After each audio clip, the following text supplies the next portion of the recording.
श्रीगुरुभ्यो नमः।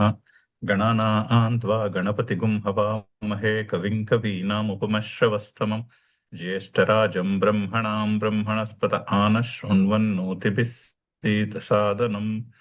श्रीमहागणाधिपतये नमः। सदाशिवसमारम्भां शङ्कराचार्यमध्यमम् अस्मदाचार्यपर्यन्तां वन्दे गुरुपरम्पराम्। श्रुतिस्मृतिपुराणानाम् आलयं करुणालयं नमामि भगवत्पादशङ्करं लोकशङ्करं। नारायणं नमस्कृत्य नरं चैव नरोत्तमं देवीं सरस्वतीं व्यासं ततो जयमुदीरयेत्. జయ గురుదేవ్. మనం 9వ శ్లోకం చూస్తున్నాము, చదువుదాం. కవిం పురాణమనుశాసితారం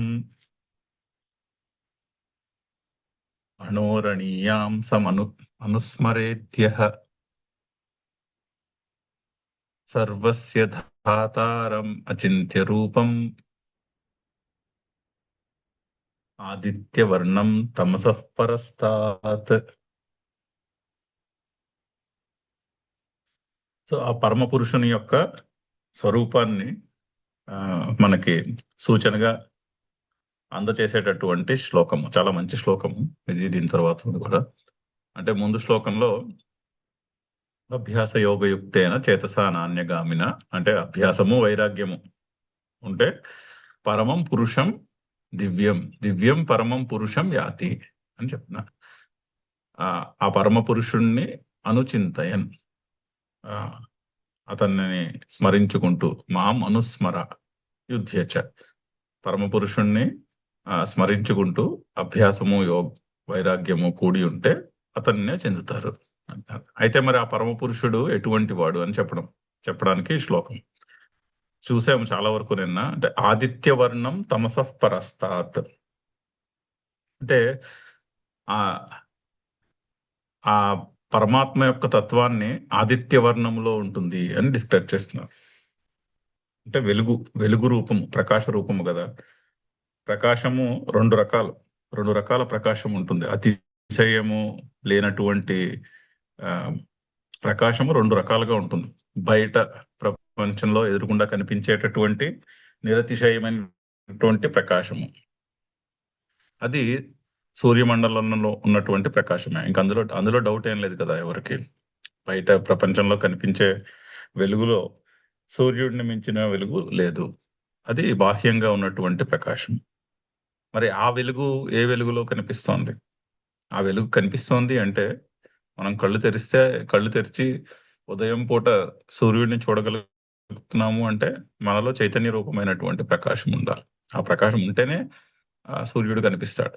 సో ఆంతరంగికమైనటువంటి ప్రకాశం. ఈ రెండు విధాలుగా చెప్పచ్చు దాన్ని. అదే చెప్తున్నారు. ఏదైనా కూడా ఆదిత్యవర్ణం అని చెప్తారు. ఒకటి. రెండు, తమసః పరస్తాత్, అంటే చీకటికి ఆవలిన ఉంటుంది అని. ఇప్పుడు చూడండి, సూర్యుడు చీకటికి విరోధి కాదు. ఇన్ఫాక్ట్ చీకటి కూడా సూర్యుడి వల్లనే వస్తుంది. సూర్యుని యొక్క కాంతి కనిపించిన చోట పగలని, కనబడని చోట నీడలో ఉంటే కనబడకపోతే దాన్ని చీకటని అంటున్నాం, అంతే కదా. సో పగలు చీకటి రెండు కూడా ఆ సూర్యకాంతి వలననే పుట్టాయి, సూర్యుడిని వల్లే పుట్టాయి. సో సూర్యుడు చీకటికి విరోధి కాదు, పగలు చీకటికి విరోధి. మరి సూర్యుడు ఈ పగలు చీకటి రెండింటికి కూడా అతీతం. సో అందుకని తమసః పరస్తాత్,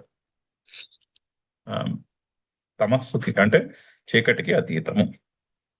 ఆ విధంగా బయట ప్రపంచంలో ఉన్న సూర్యుడి యొక్క డిస్క్రిప్షన్ తమసః పరస్తాత్ అంటే చీకటికి అతీతం, అంటే వెలుగు చీకట్లు రెండు అనే ద్వంద్వములకు అతీతము అని అర్థం చెప్పుకోవాలి.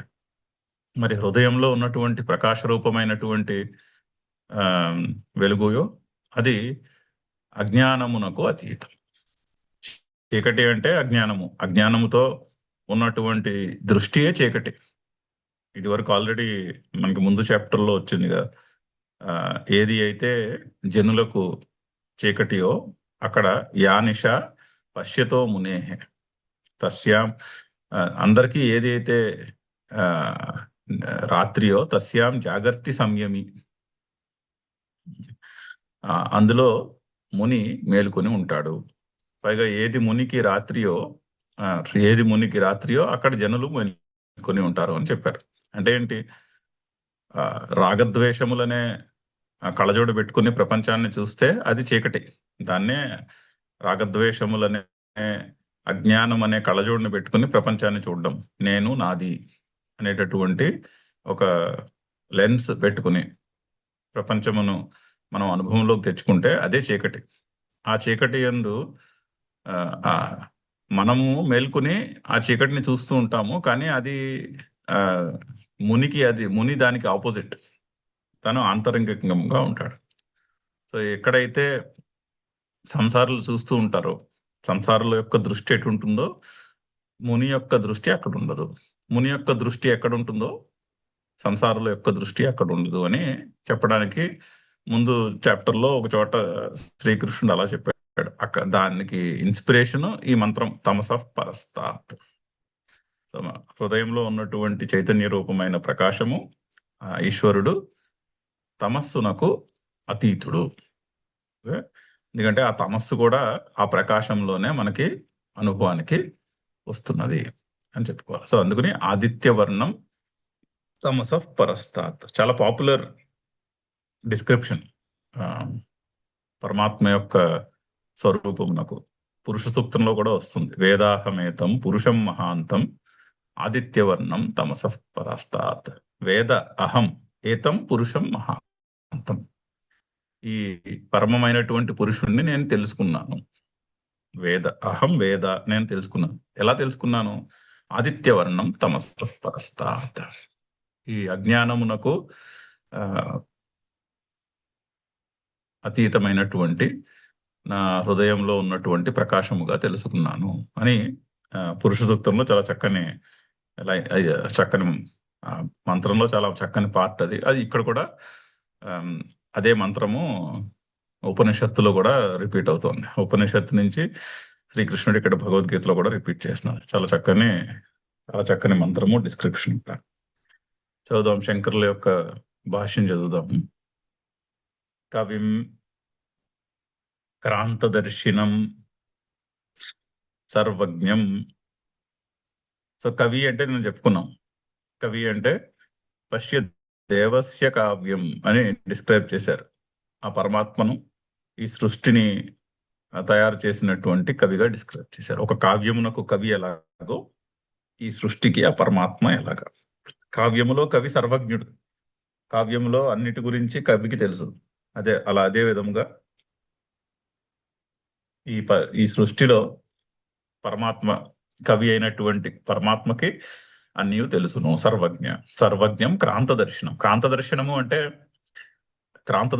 అంటే బియాండ్ సైట్, కనిపించే సైట్ అంటే మనకి కంటికి కనిపించే దూరం కంటే ఎక్కువ చూసేవాడని, అంటే కనిపించేదానికంటే ఎక్కువ తెలుసుకునేవాడని, సూక్ష్మంగా తెలుసుకునేవాడని అర్థం. అతి సూక్ష్మంగా తెలుసుకునేవాడికి క్రాంతదర్శనం అని పేరు సంస్కృతంలో. దానికే కవి అని కూడా అంటారు. కవి అంటే క్రాంతదర్శిన అంటే సర్వజ్ఞుడు అని అర్థం. పురాణం చిరంతనం. పురాణము అంటే చిరంతనం. పురే నవ ఇది పురాణ. దాని వ్యుత్పత్తి. పురమునందు ఏది కొత్తదో అది పురాణం. పైగా ఎప్పటికప్పుడు కొత్తది. ఈ రోజు కొత్తది మళ్ళీ రేపటికి పాతదైపోవడం కాదు. ఎప్పుడు చూసినా అది ఎవర్ ఫ్రెష్. దానికి పురాణము అని పేరు. పురాణం అంటే చిరంతనం, అంటే ఎటర్నల్ అండ్ ఎవర్ ఫ్రెష్. ఎప్పటికప్పుడు అది ఫ్రెష్ గానే ఉంటుంది. ఇప్పుడు సూర్యుని యొక్క వెలుగు చూశారనుకోండి, అది ఎప్పటికప్పుడు ఫ్రెష్. నిన్న పొద్దున్న చూసిన సూర్యుడి వెలుగే కదా ఇప్పుడు అని అన్నారు అంటే వాళ్ళకి ఆ సూర్యుని యొక్క మహిమ అర్థం కాలేదని అర్థం, సరిగ్గా తెలుసుకోలేదని అర్థం. సూర్యుని యొక్క కాంతి ఎప్పటికప్పుడు ఫ్రెష్. పురాణం. అనుశాసితారం సర్వస్య జగతః ప్రశాసితారం. అనుశాసితారం అంటే ఈ జగత్ అంతటిని కూడా శాసించువాడు. అంటే మన ఇంట్లో ఉన్న ఎలక్ట్రిక్ అండ్ ఎలక్ట్రానిక్ గ్యాడ్జెట్స్ అన్నిటినీ వ్యాపించి ఉండి వాటిని శాసించినది ఎలక్ట్రిసిటీ. అదే కదా, అంతే కదా. అదే విధముగా ఈ జగత్తంతా వ్యాపించి ఉండి జగత్తులో అన్నింటినీ కూడా శాసించున్నది ఒక మహాశక్తి ఉన్నది. ఆ మహాశక్తియే, అదే మహాశక్తి మన హృదయంలో కూడా ఉన్నది. అయితే ఇది ఈ ఈ పరమాత్మ అనండి, ఈశ్వరుడు అనండి, దేవుడు అనండి, ఆ తత్వము బయట అంతటాను ఉన్నది, లోపల ఉన్నది. అంతే కదా, సర్వవ్యాపకము కదా, అంతటా ఉన్నది, నా హృదయంలోనూ ఉన్నది. కానీ తెలుసుకోవడానికైతే మన హృదయంలోనే వస్తుంది. ఆ ఆ తత్వమును అనుభవంలోకి తెచ్చుకోవడం, బయట ఉన్న తత్వాన్ని అనుభవంలోకి తెచ్చుకోలేము. ఎందుకంటే బయటది మన అనుభవంలోకి వస్తోంది అంటే ఇంద్రియముల యొక్క ఫ్రీక్వెన్సీలోనే ఉండాలి. ఇంద్రియముల యొక్క కాగ్నిటివ్ కేపబిలిటీ యొక్క ఫ్రీక్వెన్సీలో ఉన్నదే మనకి బయట ప్రపంచంలో ఉన్నది అనుభవానికి వస్తుంది. అంతే కదా. సౌండ్ ఉందనుకోండి, మన చెవులు వినగలిగే ఫ్రీక్వెన్సీలోదే మనకు వినిపిస్తుంది. మన ఇంట్లో ఒక పెంపుడు కుక్క ఉంటే దానికి వినిపించే శబ్దాలు మనకు వినిపించవు, ఎందుకంటే దాని ఫ్రీక్వెన్సీ వేరు. అయితే శబ్దం ఉందా లేదా అంటే ఉంది, కానీ మనకు వినిపించదు. సో మనకు వినిపించేది ఇంద్రియం యొక్క ఫ్రీక్వెన్సీలో ఉన్నదే వినిపిస్తుంది, కనిపిస్తుంది, అలాగా. సో మనకి కనిపిస్తోంది, వినిపిస్తోంది అంటే అది పరమాత్మ కాదు. ఎందుకంటే పరమాత్మ దానికంటే సూక్ష్మమైనది, సూక్ష్మతరం అంటున్నారు కదా. సూక్ష్మమైనటువంటి వాటికంటే సూక్ష్మమైనది. సో అయితే ఆ పరమాత్మ మరి ఎలా తెలుసుకోవాలి అంటే, మన హృదయంలో ఉన్న పరమాత్మ మాత్రం మన అనుభవానికి ప్రతి క్షణము వస్తాడు. ఎందుకంటే మనకు తెలుస్తోందిగా, మనం మెలకుగా ఉన్నాము, మనము జీవించి ఉన్నాము, మనలో ఉన్న చైతన్యము, మనలో ఉన్న చైతన్యంలో ఈ జగత్తంతా మన అనుభవానికి వస్తోంది. సో మనలో ఆ చైతన్యము ఉన్నది అని తెలుస్తోందిగా. అది ఎవరు చెప్పక్కర్లేదు, దానికి వేరే ప్రూఫ్ అక్కర్లేదు. అది స్వయంభూ, తనంతట అదే తెలుస్తుంది. ఉంది, ఉన్నాను అంటూ తెలుస్తూ ఉంటుంది. ఐ యామ్ అంటూ తెలుస్తూ ఉంటుంది. అందుకని ఆ పరమాత్మని అంతటా వ్యాపించి ఉన్న సర్వస్య జగత ప్రశాసితారం అయినప్పటికీ కూడా ఎక్కడ తెలుసుకోగలుగుతాము? ఓన్లీ మన హృదయంలోనే మన అనుభవానికి దాన్ని తెచ్చుకోగలుగుతాము. అణోహో అణోహో సూక్ష్మాదపి అణీయాంసం సూక్ష్మతరం. సూక్ష్మమైన వాటికంటే సూక్ష్మమైనది, సూక్ష్మతరము అంటే ద మోస్ట్ సూక్ష్మం అని అర్థం. అనుస్మరేత్ యహ, అనుస్మరేత్ అనుచింతయేత్ యహ ఎవడైతే, అనుస్మరేద్య అది సంధి విడగొడితే అనుస్మరేత్ యహ ఎవడైతే, అనుస్మరేత్ అనుచింతయేత్ ఎవడైతే స్మరించుకుంటూ తన పనులు తను చేస్తాడో, మాం అనుస్మర యుధ్యచ. ఆ పరమాత్మను ఏ విధంగా స్మరించాలి? ఆ హృదయంలో ఉన్నటువంటి చైతన్య రూపుడు అనే విధంగా ఆ పరమాత్మను స్మరించుకుంటూ తన కర్మలు ఎవడు చేసుకుంటూ, తన కర్తవ్యం ఎవరు నిర్వర్తించుకుంటూ ఉంటాడో,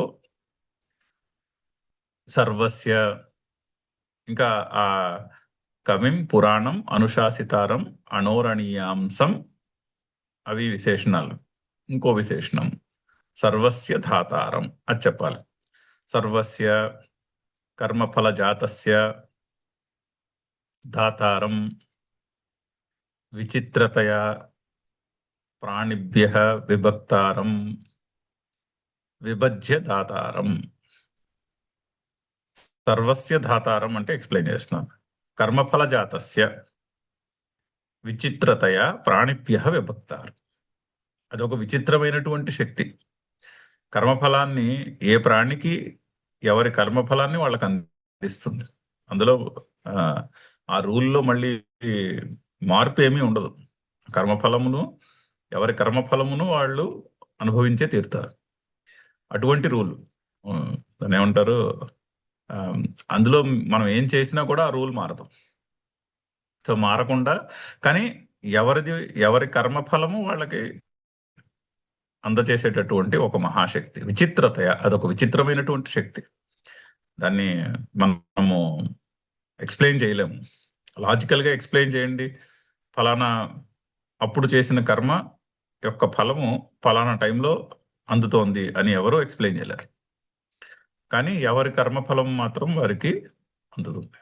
మనం కొంతమంది జీవితాలు చూస్తే అయ్య బాబోయ్ ఏమిటి వీళ్ళకి ఒకదాని తర్వాత ఒకటి ఒకదాని తర్వాత ఒకటి ఇలా కష్టాలు ఇన్ని వస్తున్నాయి ఏమిటి అనిపిస్తుంది కొంతమంది జీవితాల్లో. అదే కొంతమంది జీవితాలు దానికి కంప్లీట్ ఆపోజిట్ గా ఉంటాయి. మన అనుభవంలో ఉన్నదే ఇది. కానీ అలా ఎందుకున్నాయి అంటే ఎవరు కరెక్ట్ గా దాన్ని ఒక చార్ట్ గీసి చెప్పలేరు. ఇందుకుని ఫలానా ఫలానా అప్పుడు వీళ్ళు చేసిన కర్మ యొక్క ఫలానా ఫలము ఇప్పుడు వీళ్ళు అనుభవిస్తున్నారు అని దాన్ని నిక్కచ్చిగా కోరిలేట్ చేసి చెప్పలేరు. కానీ అటువంటి ఒక శాసనము ఉన్నది.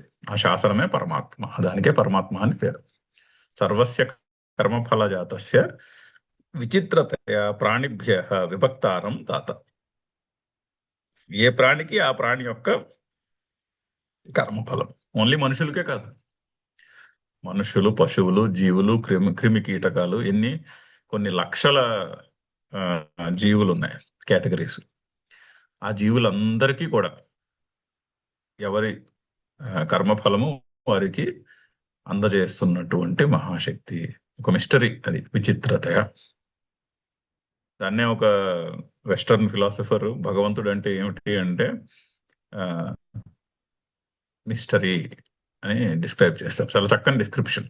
పరమాత్మ అంటే, డివినిటీ అంటే ఏమిటి అంటే ఈ సృష్టిలో ఉన్నటువంటి ఒక మిస్టరీ, అర్థం కానటువంటి ఒక మిస్టరీ ఏదైతే ఉందో అది డివినిటీ యొక్క డెఫినేషన్. అలా డిఫైన్ చేశారు ఒక ఆయన. చాలా మంచి డెఫినేషన్. ఇక్కడ కూడా శంకర్లు అలాగే చెప్తున్నారు. సర్వస్య కర్మఫలజాతస్య విచిత్రతయ ప్రాణిభ్య విభక్తారం విభజ్య దాతారం. అచింత్య రూపం న అస్య రూపం నియతం విద్యమానమపి. సో ఆ అచింత్య రూపం, ఆ రూపము ఈ విధంగా ఉంటుంది అని మనము చెప్పలేము. ఎందుకంటే అది అప్రమేయము. అది కాగ్నిషన్ లో ఆబ్జెక్ట్ కాదు. అంటే సెన్సరీ ఇన్పుట్ వల్ల వచ్చే కాగ్నిషన్, ఇంద్రియముల ద్వారా వచ్చే అనుభవంలో ప్రమేయం అయితే కాదు, ఆబ్జెక్ట్ ఆఫ్ కాగ్నిషన్ కాదు. అచింత్య రూపం. ఆ రూపమును మనము దానికి ఒక రూపము అని మనము దాన్ని ఏమంటారు, అంచనా కట్టలేము. ఇప్పుడు బయట ప్రపంచంలో ఉన్న వెలుగుని, సూర్యుడిని మనము కంటితో చూసి తెలుసుకోవచ్చు. కానీ హృదయంలో ఉన్నటువంటి వెలుగుని మాత్రం కంటితో చూసి తెలుసుకోలేం. కంటితో చూడగలుగుతున్నాము అంటే హృదయంలో వెలుగు ఉందని అర్థం. ఆ విధంగా దాన్ని సాక్షాత్తుగా అర్థం చేసుకోగలుగుతామే కానీ ఇంద్రియములతో చూసి పట్టుకోలేము. అచింత్య రూపం. కేనచిత్ చింతయితుం శక్యతే ఇది అచింత్య రూప. విద్యమానమపి కేనచిత్ చింతయితుం శక్యతే. నా శక్యతే అని అర్థం. విద్యమానమపి, తెలుస్తున్నప్పటికీ కూడా, నేను ఉన్నాను అని తెలుస్తోంది, కానీ దాన్ని ఇంద్రియముల ద్వారా తెలుసుకోలేము. విద్యమానమపి కేనచిత్ చింతయితుం నా శక్యతే ఇది అచింత్య రూప. ఆ నా తీసుకొచ్చి లాస్ట్ లో పెట్టుకోవాలి. ఆ శక్యతే వర్బ్ పక్కన పెట్టుకుంటే సెంటెన్స్ యొక్క అన్వయం కుదురుతుంది. తం ఆదిత్యవర్ణం ఆదిత్యస్యేవ నిత్య చైతన్య ప్రకాశ వర్ణ యస్య తం ఆదిత్యవర్ణ. సో ఆదిత్యవర్ణం అంటే ఆదిత్యస్య ఇవ. ఈ హృదయంలో ఉన్న ప్రకాశమును డిస్క్రైబ్ చేయాలంటే ఆదిత్యుని యొక్క వెలుగు ఒక్కటే దృష్టాంతం. ఎందుకంటే నిరతిశయమైనటువంటి ప్రకాశం. ఆ నిరతిశయము అంటే అతిశయము లేనటువంటి ఒక ప్రకాశమును మనము వర్ణించాలి అంటే ఎలా వర్ణిస్తాము? ఓన్లీ ఆదిత్యుడితోనే పోల్చగలుగుతాం. ఇప్పుడు ఒక అందమైన ముఖమును వర్ణించాలనుకోండి, చంద్రునితో పోలుస్తారు. చంద్రముఖి అంటారు. అంటే చంద్రుని వలె, చంద్రుడు ఎంత అందంగా ఉంటాడో అంత అందంగా ఉన్నటువంటి ముఖము అని అర్థం. చంద్రుని వలె కదా ఇవ ఉపమానము. ఇక్కడ మరి మన హృదయంలో ఉన్న ప్రకాశమునకు ఉపమానం చెప్పాలనుకోండి, వేరొక ఉపమానం చెప్పలేము, ఒకటే చెప్పాలి, ఆదిత్య వర్ణం. సో ఆదిత్యస్య ఇవ ఆదిత్యస్యేవ, అది విడగొడితే ఆదిత్యస్య ఇవ, ఆదిత్యుని వలె, ఆదిత్యుని యొక్క ప్రకాశము వలె. ఎటువంటి ప్రకాశము? చాలా చక్కని డిస్క్రిప్షన్ ఆదిత్యుని ప్రకాశంకి. నిత్య చైతన్య ప్రకాశ, అది నిత్యమైనటువంటి ప్రకాశం. ఇప్పుడు పగలు రేయి మనకుంటాయి, ఆదిత్యునికి ఉండవుగా. మనకి పగలు రేయి, పగలు రేయి యాక్చువల్లీ మంచిదే కదా. మనకి అలా అనిపిస్తే రాత్రి వచ్చినప్పుడు చాలా చక్కగా నిద్రపోయి రెస్ట్ తీసుకుంటాం. మనకు అవసరం పగలు రేయి. ఆ పగలు రేయి యొక్క డిస్క్రిప్షన్ లేకపోతే, అంటే ఆ డిస్టింక్షన్ లేదనుకోండి, మనం రెస్ట్ తీసుకోలేము. రెస్ట్ తీసుకోలేకపోతే ఆరోగ్యం చెడిపోతుంది త్వరలో. సో మన ఆరోగ్యము సరిగ్గా నిలబడాలి అంటే ఆ పగలు రేయి యొక్క కాంబినేషన్ చాలా అవసరం శరీరానికి. కానీ ఆదిత్యుని యొక్క ప్రకాశములో లేవు అవి, అవి మన అనుభవంలో ఉన్నాయి. ఆదిత్యుని యొక్క ప్రకాశము నిత్యము, నిత్య చైతన్య ప్రకాశ, నిత్యము ఉండేటటువంటి చైతన్యం. అటువంటిదే మన హృదయంలో ఉన్నటువంటి ప్రకాశం కూడా. మనము నిద్రపోయినా కూడా ఆ ప్రకాశం వెలుగుతూనే ఉంది. నిద్రపోయింది శరీరము, శరీరం, మనసు, బుద్ధి, ఇంద్రియము నిద్రపోయి రెస్ట్ తీసుకుంటున్నాయి. కానీ ఆ చైతన్యం అయితే అలాగే ఉంటుంది. ఆ చైతన్యం అయితే అలా ప్రకాశిస్తూనే ఉంటుంది. అందుకనే లేచిన వెంటనే నేను చక్కగా పడుకున్నాను, చాలా మంచిగా నేను రెస్ట్ తీసుకున్నాను, నిద్ర సరిపోయింది అని చెప్పగలుగుతున్నాను. లేకపోతే లేకపోతే అది చెప్పలేము. సో సో నిత్య చైతన్య ప్రకాశ వరం. ఆ చైతన్య ప్రకాశము నిత్యమైనటువంటి ప్రకాశము. చాలా చక్కని డిస్క్రిప్షన్. నిత్య చైతన్య ప్రకాశ ఆదిత్యస్య ఇవ వర్ణ, ఆదిత్యస్య వర్ణ ఇవ, అంటే ఆదిత్యుని యొక్క నిత్య చైతన్య ప్రకాశము వంటి వర్ణము, వంటి ప్రకాశము కలది అని అర్థం. సో మన హృదయంలో ఉన్నటువంటి ఆ పరమాత్మ చైతన్యమునకు దాన్ని వర్ణించుట, వర్ణిస్తే ఈ విధంగానే వర్ణించాలి. యస్యతం ఆదిత్యవర్ణం, అటువంటి ప్రకాశము ఎవనికైతే కలదో అతడు ఆదిత్యవర్ణుడు. అటువంటి ప్రకాశమే మన హృదయంలో ఉన్న ప్రకాశము కూడా, అందుకుని దానికి ఆదిత్యవర్ణం అని పేరు.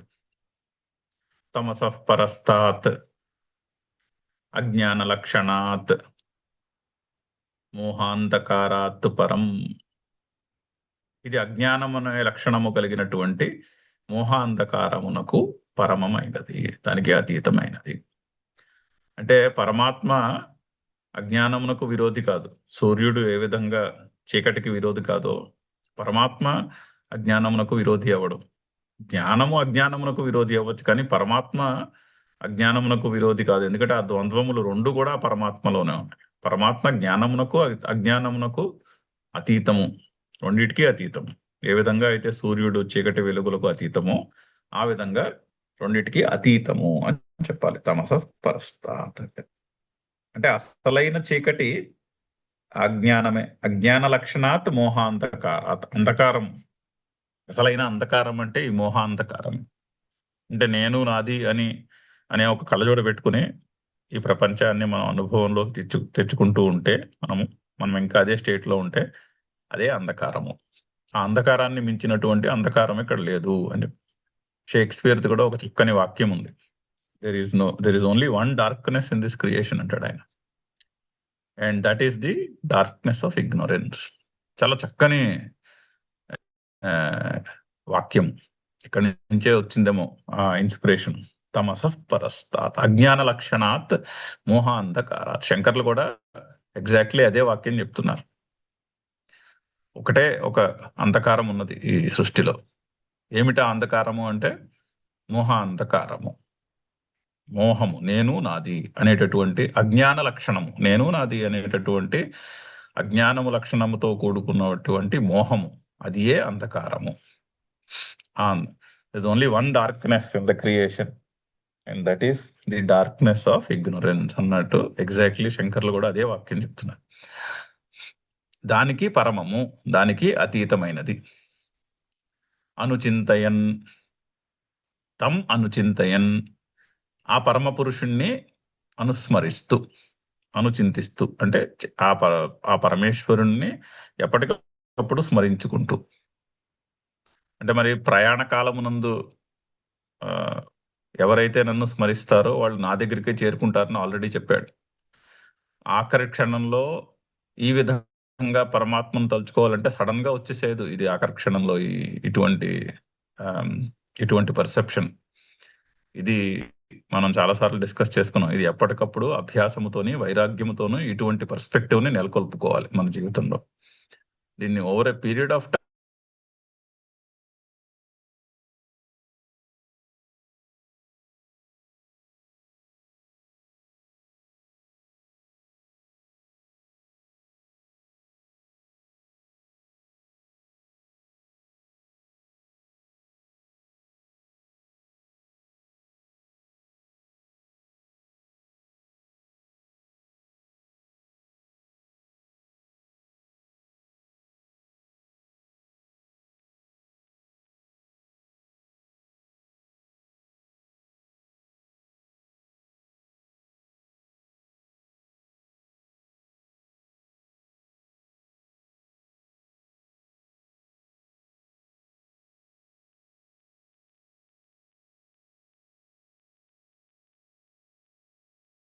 సో ఆ పర్స్పెక్టివ్ ని ఎప్పటికప్పుడు నెలకొల్పుకోవాలి మనం.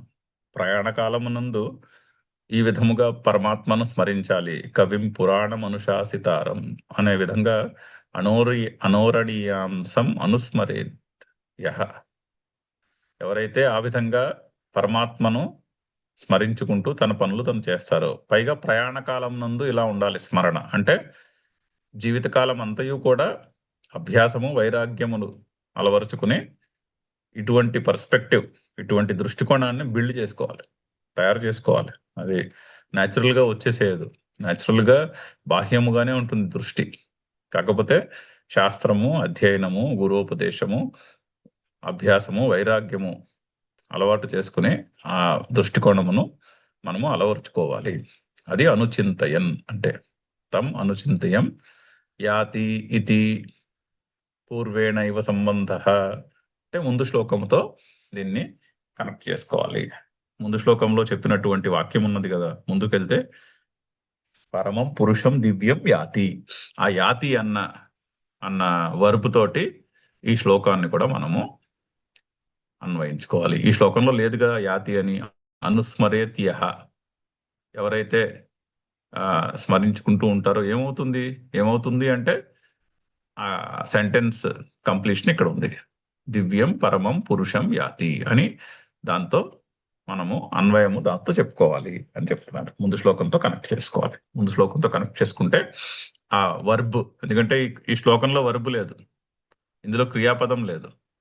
అనుస్మరేత్యహ, ఎవరైతే స్మరించుకుంటూ ఉంటారో ఏమవుతుందో కంప్లీట్ చేయలేదు. సహా యహ అనుస్మరేత్ సహ పరమం దివ్యం పురుషం యాతి, అతడు ఆ పరమ పురుషుణ్ణి పొందుతాడు. మళ్ళీ పొందుతాడు అంటే మనం టర్మినాలజీలో పడిపోకూడదు. పొందుతాడు అంటే తెలుసుకుంటాడని.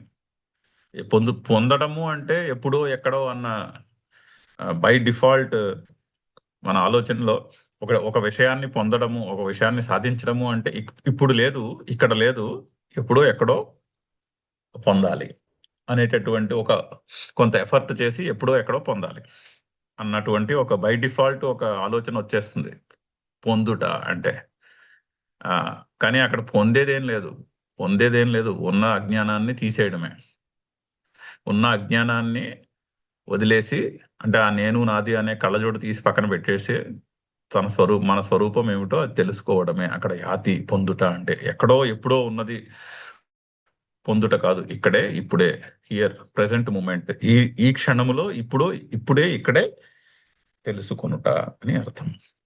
చౌదం కవిం పురాణమనుశాసితారం అనోరణీయాంసమనుస్మరేద్యః సర్వస్య ధాతారమచింత్య రూపం ఆదిత్యవర్ణం తమసః పరస్తాత్. చాలా మంచి శ్లోకము పూర్తి చేశాము.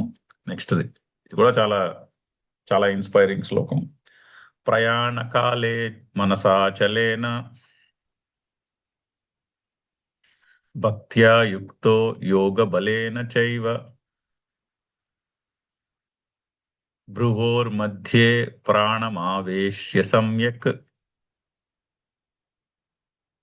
సతం పురుషం సతం పరం పురుషముపైతి దివ్యం. ముందు శ్లోకమునకే కంటిన్యూయేషన్. కించ ఇంకా ఏమనగా ప్రయాణకాలే మనసా అచలేన భక్త్యా యుక్తః యోగబలేన చ ఏవ భ్రువోర్मध्ये భ్రువోః మధ్యే ప్రాణం ఆవేశ్య సమ్యక్ సహ తం పరం పురుషం ఉపైతి. అది స్పెల్లింగ్ మిస్టేక్. ఉపైతి, అది ఉపైతి దివ్యం. ఓకే, అయితే ముందు శ్లోకం నుంచే కంటిన్యూయేషన్. అలాగా అనుస్మరేత్యహ ఆ పరమ పురుషుణ్ణి కవిం పురాణం అనుశాసితారం సర్వస్య ధాతారం అచింత్య రూపం అని ఎవరైతే, ఆదిత్యవర్ణం తమసః పరస్తాత్ అని ఎవరైతే ఆ విధంగా పరమాత్మను స్మరించుకుంటూ మాం అనుస్మర, స్మరించుకుంటూ ఏం చేయాలి? యుధ్యచ, వాళ్ళు చేయవలసినటువంటి పనులు వాళ్ళు చేస్తూ ఉండాలి. ఉంటే అభ్యాస వైరాగ్యములు ఫలపడి ఏమవుతుంది? ప్రయాణకాలే అచలేన మనస, ప్రయాణకాలమునందు చలనము లేనటువంటి మనస్సు, అంటే అచలమైనటువంటి దృష్టితో. దృష్టి ఎక్కడ అంటే ప్రయాణకాలము వెళ్ళిపోయే టైం తెలుస్తుంది అంటారు మనిషికి. ఇంకా ఈ దేహము ఆ చైతన్యము ఈ దేహమును వదిలి వెళ్ళిపోతోంది అని ముందుగానే తెలుస్తుంది. ఒక్కోసారి 1-2 రోజుల ముందు నుంచే తెలుస్తుంది మనిషికి. ఇంక అయిపోయింది, ఈ చైతన్యము ఈ శరీరాన్ని వదిలి వెళ్ళిపోతోంది అని తెలిసిపోతుంది. తెలిసిపోయినప్పుడు అలర్ట్ అవ్వాలి. అచలేన మనస, ప్రయాణ కాలమునందు అచలేన మనస. అది తెలిసినప్పుడు మనస్సు అటు ఇటు పరిగెట్టకుండా ఆ పరమాత్మ యొక్క స్మరణమునందు నిలిపివేయగలగాలి. ఆ స్మరణలోనే ఉండగలగాలి. అది ఒక జీవిత కాలం యొక్క ప్రాక్టీస్ వల్ల వస్తుంది. సాధారణంగా వచ్చేది కదా, సాధారణంగా లాస్ట్ మూమెంట్ లో వచ్చేసేది. ఇప్పుడు మామూలుగా మనం ప్రయాణానికి వెళ్ళినా అటువంటి ఏదో ఒక పెద్ద ప్రయాణానికి వెళ్తున్నాం అనుకోండి. లెట్స్ ఏ ఇదివరకు ఎప్పుడు వెళ్ళనటువంటి కొత్త చోటుకి వెళ్తున్నారు, ఎక్కువ రోజులకు కొత్త చోటుకి వెళ్తున్నారు అనుకోండి. ప్రయాణ కాలం నందు టెన్షన్ లేకుండా ఉండాలంటే ముందు నుంచి ప్రిపేర్ అయి ఉండాలి. ఎక్కడికి వెళ్తున్నాము, అక్కడ దిగి ఎక్కడికి వెళ్తాము, అక్కడ కావాల్సినటువంటి వస్తువులు ఏమిటి, ఇమ్మీడియట్ గా అక్కడికి వెళ్ళిన తర్వాత ఇమ్మీడియట్ మొదటి కొద్ది రోజుల్లో మనకి అవసరమైన వస్తువులన్నీ ముందు నుంచి ప్యాక్ చేసుకున్నామా అని ముందు నుంచి ఆలోచించి పెట్టుకున్నాం అనుకోండి. ప్రయాణ సమయంలో టెన్షన్ ఉండదు, ప్రయాణ సమయంలో హాయిగా వెళ్తాం.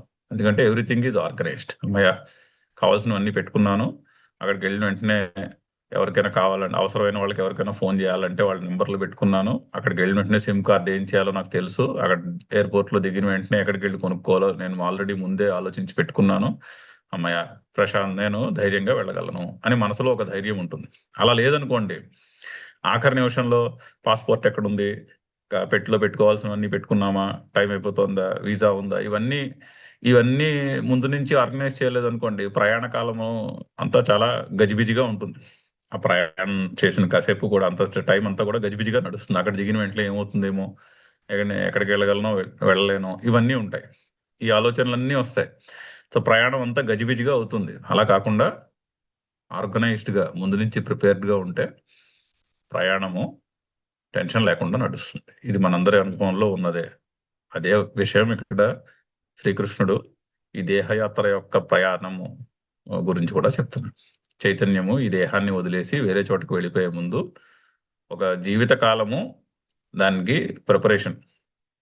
ప్రయాణ కాలం నందు అచలేన మనసులో హడావిడి లేకుండా ఉండాలి అంటే అభ్యాసము, వైరాగ్యము తో ఆ పరమాత్మను ముందు శ్లోకంలో చెప్పినట్టుగా ఆ విధంగా స్మరిస్తూ నేను నాది అనేటటువంటి ఒక ఒక కళ్ళజోడిని తీసి పక్కన పెట్టేసే అభ్యాసము జీవితకాలము నడిపితే అప్పుడు లాస్ట్లో టైం వచ్చినప్పుడు అచలేన మనస ధైర్యంగా మనస్సుని ఆ పరమాత్మ యొక్క స్మరణలో నిమగ్నము చేయగలుగుతాం. అలా చేసి భక్త్యా యుక్త ఒక భక్తితో కూడుకొని ఉండాలి. భక్తి అంటే ఎటువంటి భక్తి? ఆ, ఆ, దాంట్లో ఎక్స్పెక్టేషన్ లేనటువంటి భక్తి. ఎటువంటి భక్తి? 7వ చాప్టర్లో చూసాం. దానికి ఆ, దాని ప్రయోజనము ఆ పరమాత్మయే, ఆధారము పరమాత్మయే, ఆశ్రయము పరమాత్మయే. ఆ భక్తిలో ఉండే ప్రయోజనము పరమాత్మయే. సాధారణంగా ఎలా ఉంటుందంటే ప్రయోజనము సంసారంలో ఉంటుంది, ఆశ్రయము భగవంతుడు పరమాత్మ అవుతాడు. నాకు ఫలానాది కావాలి, నువ్వు నన్ను అనుగ్రహించు, అలా ఉంటుంది. అది లౌకికంగా కనిపించేటటువంటి భక్తి. ఆ భక్తి గురించి చెప్పట్లేదుగా ఇక్కడ శ్రీకృష్ణుడు. ఆల్రెడీ 7వ చాప్టర్ స్టార్టింగ్ లోనే అడ్రస్ చేశాడు ఆ పాయింట్. భక్తి అంటే ఆశ్రయము పరమాత్మయే, దాంట్లోంచి పొందవలసినది పరమాత్మనే, దాని ప్రయోజనము కూడా, గోల్ కూడా పరమాత్మనే. అటువంటి భక్తితో యుక్త.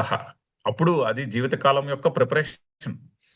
అభ్యాస వైరాగ్యముల యొక్క ప్రిపరేషన్ ఉంటే లాస్ట్ మినిట్ లో మనకి సూచన వచ్చిన వెంటనే ఓకే ఇంక టైం అయిపోతుంది అన్న సూచన వచ్చినప్పుడు ప్రయాణములో ముందు నుంచి ప్రిపేర్ అయి ఉంటే ప్రయాణ సమయంలో టెన్షన్ లేకుండా కాన్ఫిడెంట్ గా ఎలా ఉంటామో ఇక్కడ కూడా అంతే. అచలేన మనస యోగ బలేన చేయవ. దానికి యోగ బలం ఉండాలి. అంటే ముందు చెప్పారు కదా, యోగముతో కూడుకున్నటువంటిది. యోగము అంటే అభ్యాసము వైరాగ్యముతో కూడుకున్నటువంటి, నేను నాది అనేటటువంటి కలజోడు తీసేసినటువంటి ఒక బలము, ఒక శక్తి చేత కూడుకున్నటువంటి అచలమైనటువంటి మనస్సుతో ప్రయాణ కాలం నందు ఉండగలరు. ఉండి ఏం చేయాలి? భ్రువోహ మధ్యే ప్రాణం ఆవేశ్య సమ్యక్. ప్రాణమును భ్రూమధ్యం నందు నిలిపి ఉంచగలగాలి. ఉంచితే తం పరం దివ్యం పురుషం ఉపైతి. ఆ దివ్యమైనటువంటి పరమ పురుషుణ్ణే పొందుతారు. అంటే జీవితాంతము, ఇప్పుడు భాగవతంలో మంచి కథ ఉంది, ధ్రువోపాఖ్యానంలో వస్తుంది. భరతుడు అనే ఋషి, ఒక జ్ఞాని, ఒక లేడి పిల్లతో రాగం పెంచుకుంటాడు. లేడి పిల్లతో రాగం పెంచుకుని ఆయన చనిపోయే ముందు లాస్ట్ ఆ లేడి పిల్ల వదిలేసి వెళ్ళిపోతుంది. కొన్నాళ్ళ తర్వాత వెళ్ళిపోతే ఆయన జీవితాంతము ఆ లేడి పిల్లని వెతుకుతూ తిరుగుతాడు. తిరిగి ఆఖరి క్షణంలో అతనికి ఆ లేడి పిల్లే గుర్తొస్తే ఆయన వచ్చే జన్మలో ఆ లేడి పిల్ల కింద పుడతాడు. పుట్టి ఆ జన్మ అయిన తర్వాత మళ్ళీ మనుష్య జన్మెత్తి అప్పుడు మోక్షం. సో ఆ విధంగా చాలా చక్కని కథ, చాలా పెద్ద కథ. అందులో ఆ అంశము, ఆ పాయింట్ని పట్టుకుని ఆ కథ నడుస్తుంది. ఆఖరి క్షణంలో ప్రయాణకాలే అచలేన మనసా ఉండాలి. ఆఖరి క్షణంలో మనస్సు ఏ విధంగా ఉంటే ఆ వచ్చే జన్మనే ఆఖరి క్షణంలో ఉన్న మనస్సు యొక్క స్థితి డిసైడ్ చేస్తుంది అని చెప్పడానికి ఆ ధ్రువోపాఖ్యానంలో చాలా చక్కని ఆ కథ అంతా అదే ప్రిన్సిపల్ మీద నడుస్తుంది. సో భక్త్యా యుక్త యోగ బలేన చైవ భ్రువోహ మధ్యే ప్రాణం ఆవేశ్య సమ్యక్. అచలమైన మనస్సుతో ప్రాణమును అంటే ధ్యానమును భ్రూమధ్యం నందు ఉంచుకుని ఉంటే తం పరమం దివ్యం పురుషం ఉపైతి. ఆ పరమ పురుషుణ్ణే పొందుతారు. ఓం పూర్ణమద పూర్ణమిదం పూర్ణాత్ పూర్ణముదచ్యతే పూర్ణస్య పూర్ణమాదాయ పూర్ణమేవావశిష్యతే. ఓం శాంతి శాంతి శాంతి. హరి ఓం.